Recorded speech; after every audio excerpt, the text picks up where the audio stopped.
आइए साथियों, नमस्कार। आज साइंस एंड आर्ट्स में जानते हैं जल की कठोरता क्या है। हम सभी जानते हैं कि जल एक सार्वभौमिक विलायक है और मनुष्य के साथ साथ इस जैव जगत में जितने भी जीवधारी उपस्थित हैं सभी किसी न किसी तरह से जल पर निर्भर है या जल उनके लिए बहुत उपयोगी एवं महत्वपूर्ण है और जल के बिना हम सामान्य जीवन की कल्पना नहीं कर सकते। मनुष्य की बहुत सारी औद्योगिक गतिविधियों में जल का उपयोग होता है, जैसे विद्युत उत्पादन में, जलवाष्प के रूप में ईंधन में, वाटर गैस बनाने में, तमाम स्थानों पर जल का उपयोग किया जाता है।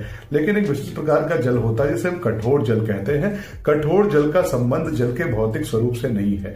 कठोर जल का तात्पर्य है कि ऐसा जल जिसमें कैल्शियम और मैग्नीशियम के बाइकार्बोनेट, क्लोराइड और सल्फेट नामक लवण या साल्ट घुल जाए तो ऐसे जल को हम कठोर जल कहते हैं। और यह जल की कठोरता दो प्रकार की होती है, एक अस्थायी कठोरता और एक अस्थायी कठोरता। तो जल की अस्थायी कठोरता, यदि कैल्शियम और मैग्नीशियम के बाइकार्बोनेट घुले हैं उस तरह के जल में तो हम उसे अस्थायी कठोरता कहते हैं।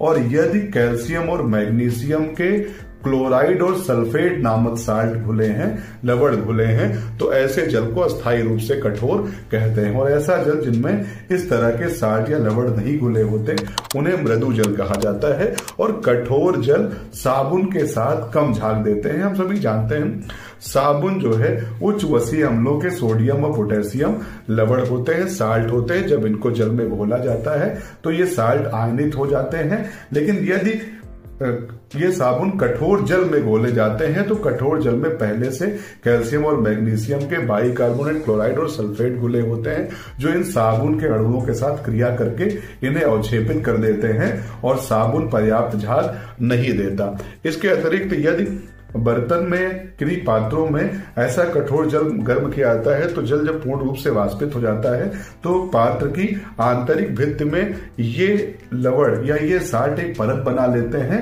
जो कि ऊष्मा की कुचालक होती है, ऊष्मा रोधी होती है। यदि अगली बार इन पात्रों में हम जल को गर्म करते हैं तो पहले की तुलना में ज्यादा ऊष्मा की आवश्यकता होती है।